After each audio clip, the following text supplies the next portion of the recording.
আংটিটা পড়ে গেল। মা, আংটিটা বড়।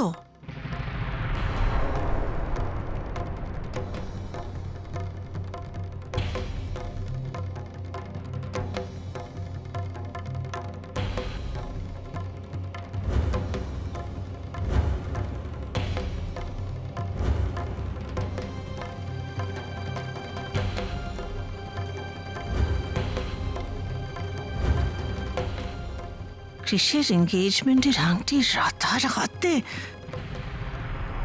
আংটিটা আমায় দাও, তাড়াতাড়ি নিয়ে এসো। এভাবে আশীর্বাদের আংটি পরাতে না পরাতে হাত থেকে পড়ে গেল, এ তো অমঙ্গল।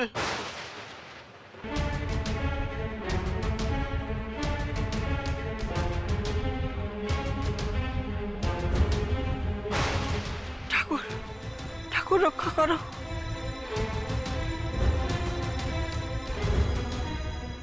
ঈশ্বরের ইচ্ছে বুঝতে পেরেছ তো শোভা? কৃষের ভাগ্যে রাধার নামই লেখা।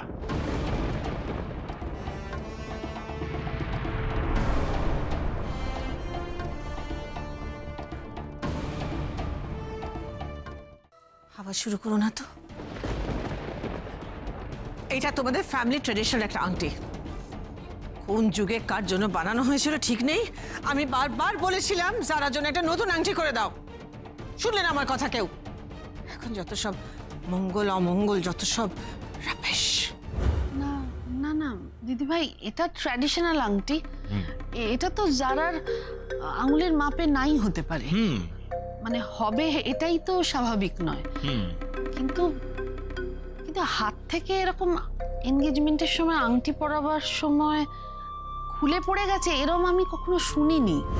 সেই জন্যই তো অমঙ্গলের আশঙ্কায় বুকটা কাঁপছে মেজো বৌমা। এই সমস্ত কি হচ্ছে শোভা? আমি তো কিছুই বুঝতে পারছি না। একটা ছোট আংটি, সেটা আমার বেবির হাতে ফিট হয়নি, সেটা হাত থেকে পড়ে গেছে, সেটা নিয়ে অমঙ্গল মঙ্গল, আমি তো কিছুই বুঝতে পারছি না এগুলো।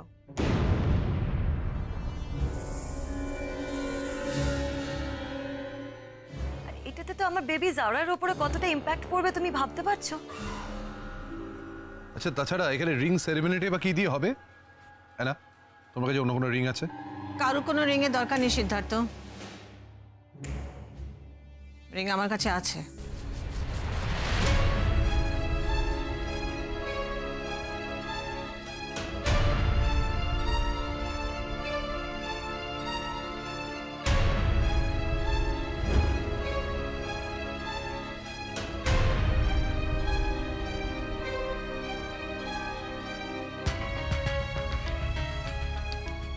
মায়ের আংটি দিয়ে ছেলের এঙ্গেজমেন্ট হবে, আর এর চেয়ে মঙ্গল আর কি হতে পারে?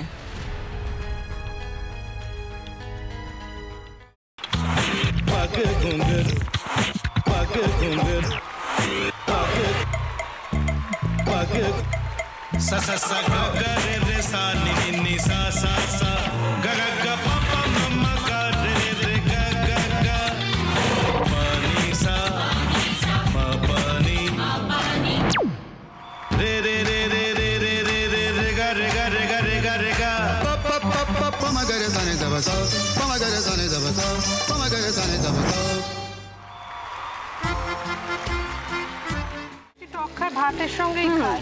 তোমার ইলিশ মাছ অ্যাকচুয়ালি ভাতের সাথেই ভালো লাগে।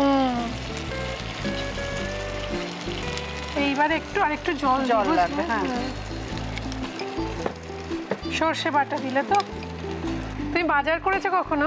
বাজার করেছি কখনো না, বাজারটা আমিই করি। কোথায় বাজার করো? আমাদের, হ্যাঁ, আমি বেলঘড়িয়া, মানে আমি খুব খাদ্য রসিক, সত্যি বড় কথা। হ্যাঁ, মানে ধরো শনি রোববার হলেই আমার মনটা চুপচুপ করে। হ্যাঁ, দেখো ঠিক হচ্ছে কিনা, তারপর বলো। তোমার যাই এখানে ওখানে খেতে रेस्टोरेंटे। ठाकुर जी मुझे बचाइए, अब तो जानते हैं कि ठाकुर के सामने कोई झूठा बात नहीं बोलता।